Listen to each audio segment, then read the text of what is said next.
I'm over here twirling as well. I just don't want to make This a mess. isn't a twirler. Does that mean I'm a twirler? It means you're a twirler. It means you're not a legit Skyline connoisseur. Welcome back to 3 Pour Decisions. I'm Rye Guy. I'm Bourbon Man. Today I am the Cincinnati Chili guy. This is Mike. He is a guest on this episode. Y'all have kind of seen and or heard him in some of our 3 Pour Decision shorts. Mike, what's the famous line from these shorts? You guys all know Jason. He needs no introduction. Yep, this is that guy right here.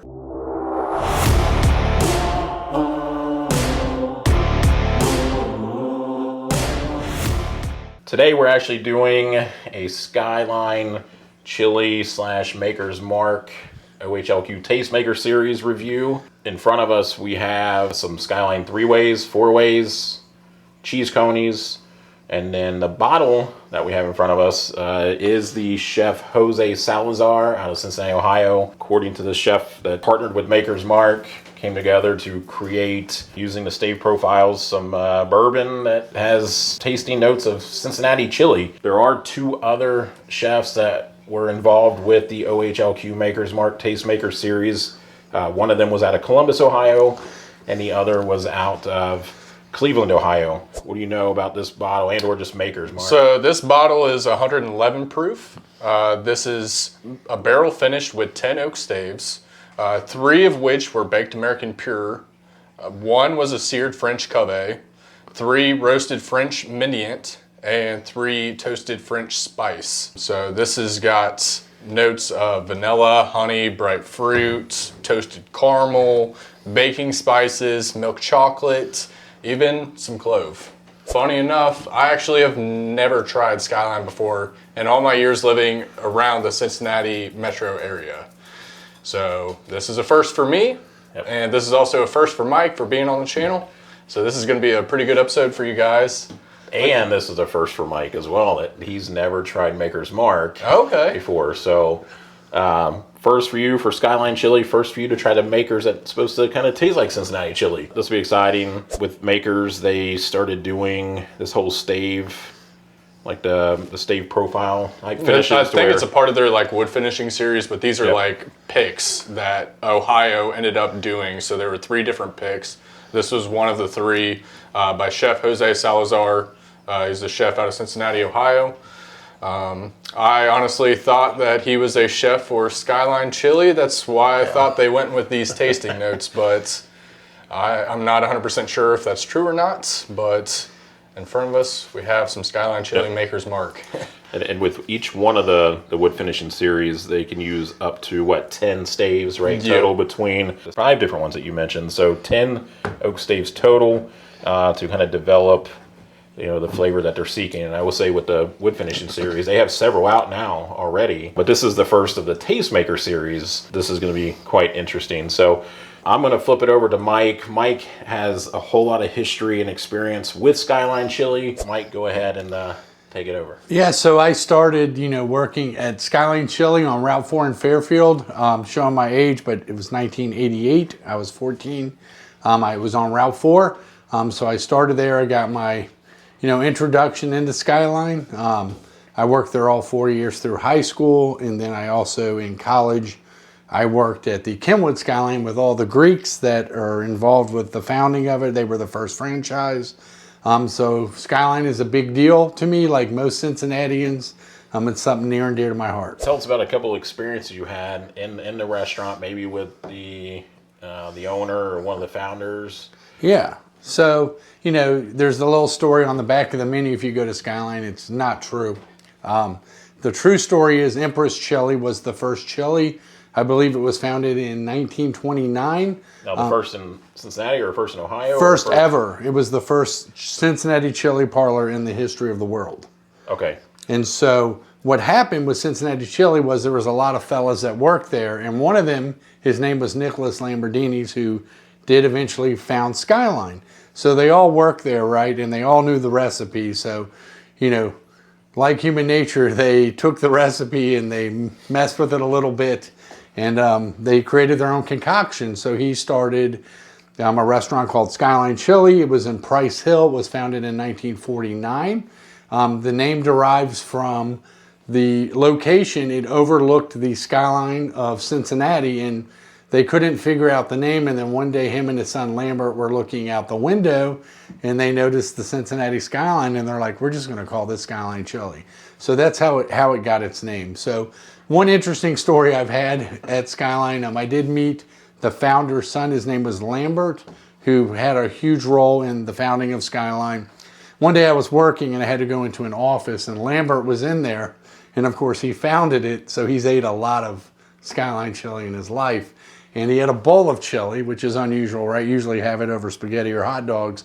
And lo and behold, he was pouring a mini Jack Daniels bottle into the chili. And he looked at me and he literally said, you know, shocked that I had walked in on him pouring this whiskey into his chili.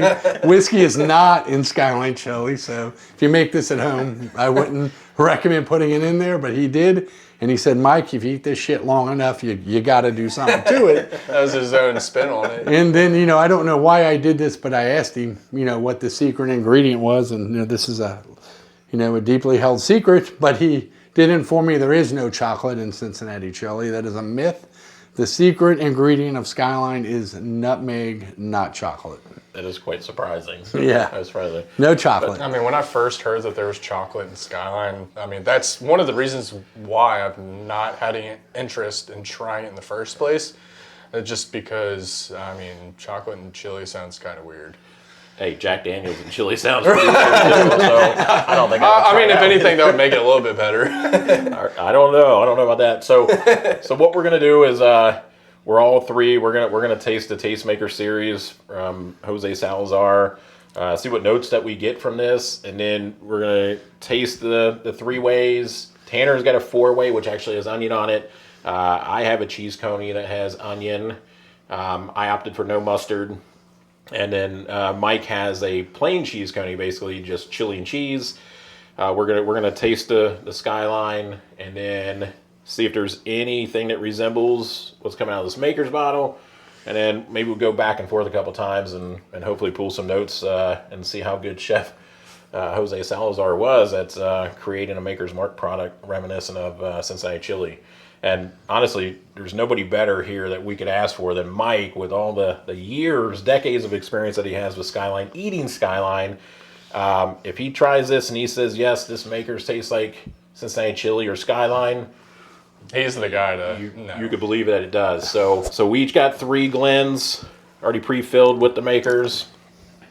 At any go, you know, we can go ahead and start sipping this, and we're gonna see. So again, José Salazar says tasty notes of Cincinnati chili, cinnamon, chocolate, and black pepper. Tanner and I will see if we can pull any additional notes. And Mike, you just let us know if you can pull any of those. Yeah, absolutely. All right.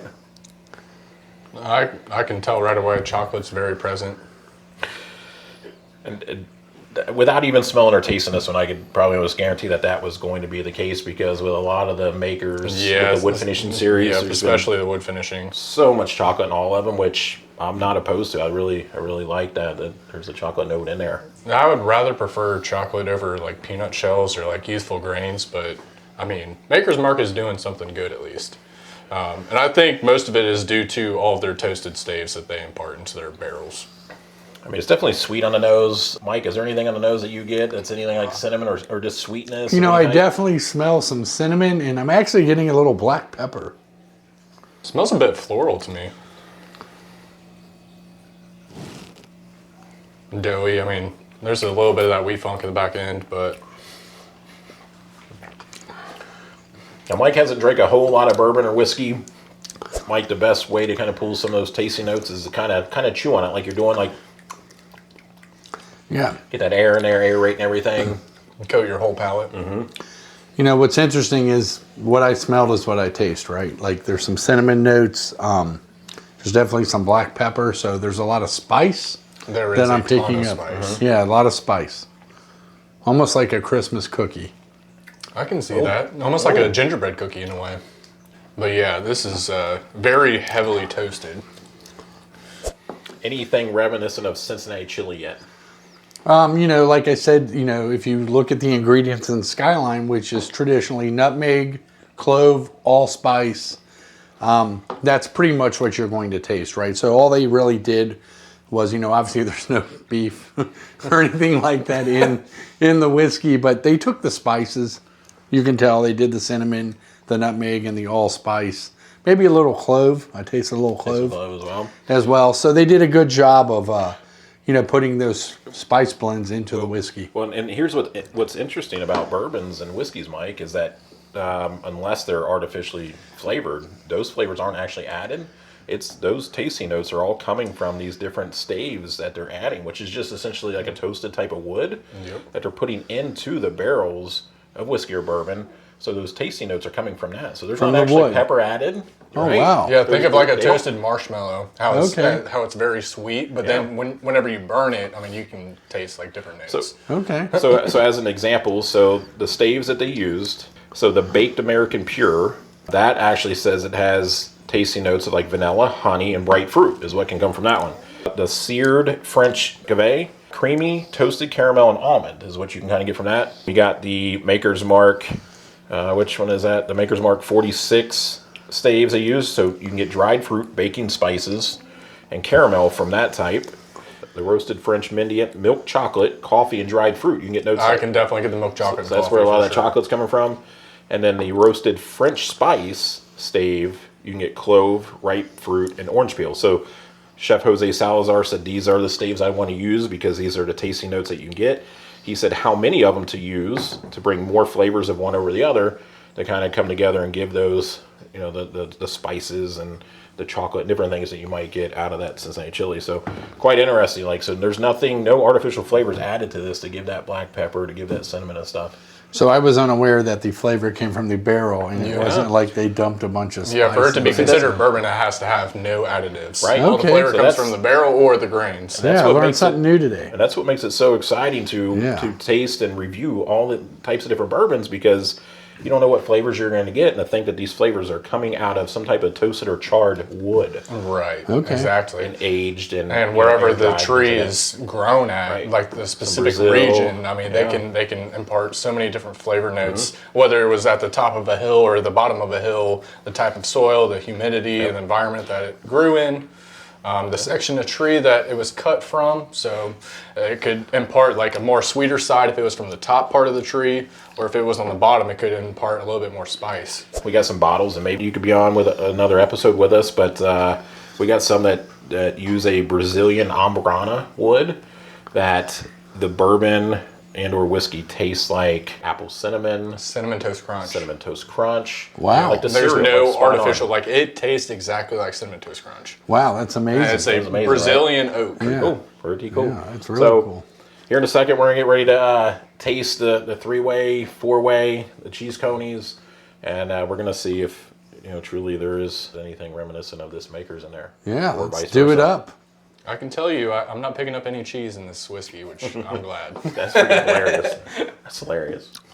But I mean, it was supposed to taste like Cincinnati chili, not yellow American cheese or cheddar cheese or it is cheddar cheese, I guess. Yeah, there's no cheese in that. Or hot sauce. Yeah, right. There may be hot sauce actually. So we got some waters out here. Yep. I'm going to try the pasta first, and then you guys can try whatever you want, however you want. And then I'll probably even go to the cheese coney as well. And then I'm going to try some of the Makers, obviously, see if anything is similar. And maybe go back and forth a couple times. And I'll tell you, Skyline does it well, too. They put a lot of cheese on this. And Mike, I think you told me this before. They hand shred this cheese, right? Yeah, that's correct. It comes in a big block, and then every day they have a little cheese grinder, and they grind it up fresh. So you can be guaranteed this isn't prepackaged or anything. It's, ground up right there at the restaurant. So, well, this 3 ways. This is great. I'll say, for my first time, it's actually really good. Yeah, yeah. You like it? Yep. Now, are you getting any? I can get the clove, a little bit of the baking spices. Yep. It's still prevalent a little bit. But yeah, the only difference is the fruit on the Makers. Mm-hmm. And I don't think I really get any chocolate in this. Not just yet, anyway. I'm gonna take a bite of this coney. Yeah, let's do it up. This coney's looking good over here. I will say this Makers tastes very similar to the Keeper's Release.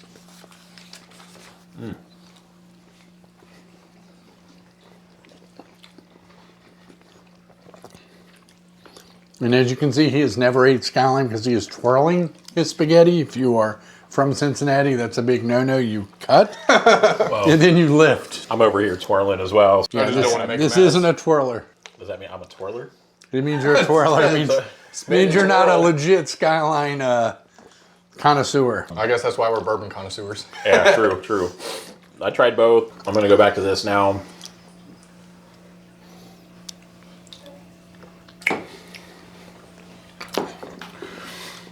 So the Maker's is much sweeter, right? It is. Obviously. Much sweeter than the Skyline Chili itself. So I will say that, you know, after eating the Skyline and then tasting it, you can tell more that it does Resemble it. Skyline Chili. So Maker's does have a little bit more fruit and notes of chocolate, whereas the Skyline Chili is mostly just like the clove and the baking spices. I mean, overall, you know, obviously the Maker's carries more spice than a chili, but I mean, you're not going to lose that in bourbon, especially at 111 proof, Right. unless you cut it way down to like 80, 83, 86 proof or something. You might cut a lot of that spice. Yeah, so exactly. This is obviously carrying more spice than a chili, but I mean, maybe not if you put hot sauce on it. And I know Mike is huge on the hot sauce. Yeah, on your, the hot sauce your is three ways good. and your coney. So Mike, if you want to go ahead and add some of that to it, have at it. I'm not so much a hot and spicy person. So Mike, I'll let you add to that, and then and of course we need our crackers, right? The famous oyster crackers. oh, speaking of those, didn't you have like $1 million idea for the Skyline oyster cracker? Yeah, I'm just going to put it out What there was now. that? You know, kids love the goldfish, right? So all they would need to do is put cheddar cheese on these oyster crackers, and every kid in the world would want to eat Skyline. So Skyline, if you are listening, go ahead and just take my idea. It's fine. They might, Mike. I don't know. So you got the hot sauce on there. Mike's going to try with the hot sauce. And then, Mike, let me know if that brings in more spice that kind of matches. With the hot sauce, right? Yeah, Okay. right. If that kind of matches the spice that you get. As you from the see, Maker's. no twirling. No twirling. So is this hot sauce like a vinegar-based sauce? Yes, it is. With red Tabasco. Red Tabasco. Now, Skyline does make their own hot sauce, you know, originally. If you look at the history, they used Frank's Red Hot Sauce because that is a Cincinnati product. So that's what it was originally used in the 80s. You know, they used Tabasco, and then eventually they came up with their own proprietary blend, which is why this has the Skyline label on it. So it is exclusive to Skyline.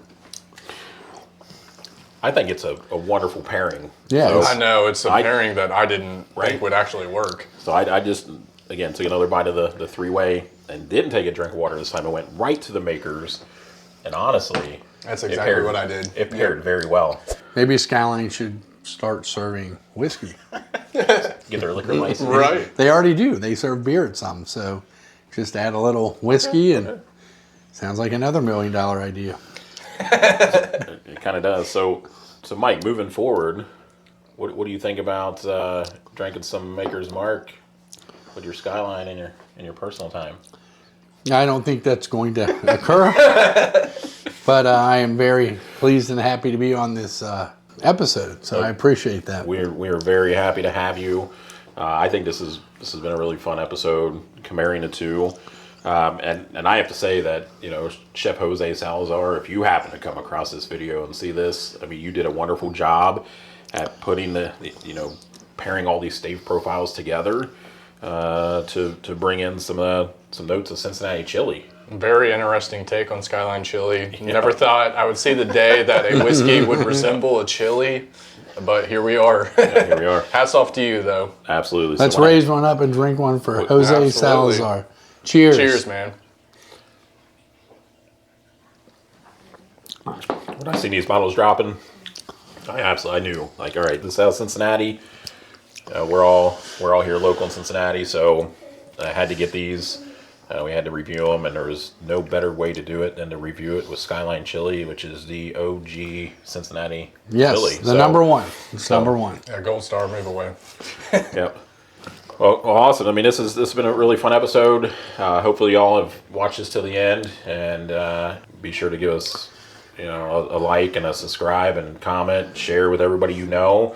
And again, thank you, Mike. Yeah, thanks again. And I think there's only one way to sign off with this being a Cincinnati themed episode. Hooday. Hooday. All right. Until next time, there's no bad decisions. Just 3 poor decisions. Cheers. Cheers.